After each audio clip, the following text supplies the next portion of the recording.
Nous allons placer un arc-en-ciel sur ce paysage. Je crée un nouveau calque. Je nomme ce calque arc-en-ciel.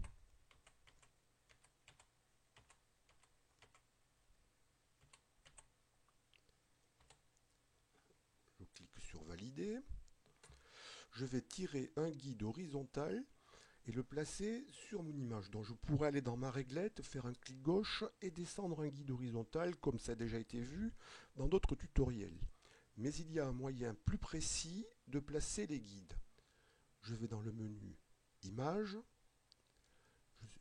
je clique sur guide, enfin je me positionne sur guide et je sélectionne nouveau guide en pourcentage. La boîte de dialogue n'apparaît pas ici, elle clignote ici sur la barre des tâches. Donc je clique sur cette boîte de dialogue pour la faire apparaître. Je laisse les options par défaut, direction horizontale et position en pourcentage 50. Je valide. Donc j'ai un guide horizontal qui partage mon image en deux parties égales. Ici. J'active l'outil de sélection rectangulaire. Dans les options, je vais cocher fixer parce que je veux fixer la hauteur. Donc, je clique ici, je sélectionne hauteur. Et je veux que cette hauteur soit de 50 pixels. Donc, je trace ici ma sélection. Je déborde à gauche, je déborde légèrement à droite, voilà. Je vais la placer de part et d'autre du guide. Donc je fais un clic gauche à l'intérieur, je laisse le bouton gauche enfoncé et je fais un cliquer glisser pour placer ma sélection de part et d'autre du guide horizontal. Je clique à l'intérieur. J'actionne maintenant l'outil de dégradé. Je vais placer un dégradé vertical dans cette sélection. Je vais utiliser un dégradé de la bibliothèque des dégradés. Je clique ici, j'active la glissière et je choisis ce dégradé, Full Saturation Spectrum. Voilà.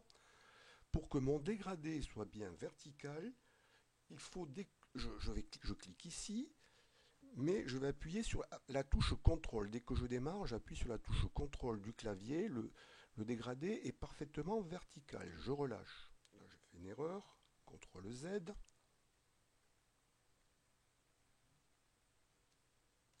Voilà, mon dégradé est parfaitement vertical. Je fais sélection, aucune. J'applique maintenant un filtre. Je vais dans le menu filtre, distorsion et coordonnées polaires. Je laisse les valeurs par défaut. Voilà ce qui va apparaître sur mon écran tout à l'heure. Je clique sur valider. Voilà. Il faut que je supprime maintenant la partie du bas.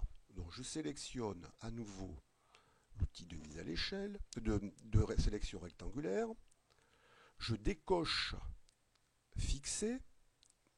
Je vais travailler librement, donc il faut que je varie la hauteur ici. Et je sélectionne cette partie. Je vais la supprimer, donc j'appuie sur la touche supprimer de mon clavier. Puis je fais sélection aucune. Je vais dans le menu calque et je vais faire découpage automatique du calque. Le calque est découpé au plus près de la ligne d'arc-en-ciel. Ce sera beaucoup plus pratique pour utiliser l'outil de mise à l'échelle. Donc je vais dézoomer légèrement. CTRL plus molette de la souris. Voilà. J'active l'outil de mise à l'échelle. Ce n'est pas la peine ici de cocher conserver le rapport. Je clique. Si la grille me gêne ici, je peux à la limite la supprimer. Guide. Aucun guide. Je peux aussi enlever momentanément l'œil du calque arc-en-ciel. Voilà. Et je vais agir sur cette poignée et cette poignée. Donc j'écarte ici. J'écarte ici. Il faut que je déborde de l'image. Et je vais remonter ici pour avoir une forme d'arc-en-ciel. Je peux, en cliquant sur la mire et laissant le bouton gauche enfoncé, déplacer mon arc-en-ciel. Voilà. Je clique sur le bouton échelle pour valider. Je remets l'œil.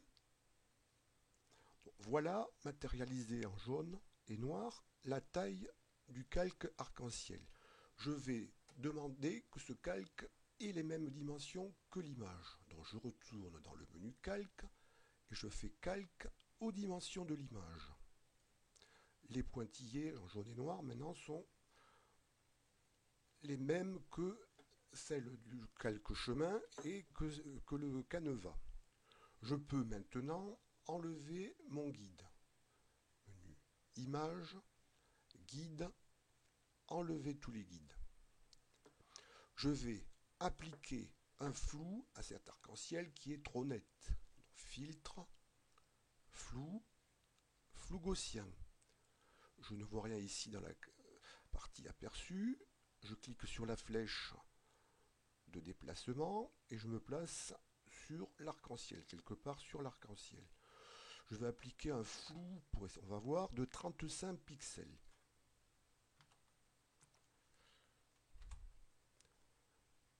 J'appuie sur la touche Entrée.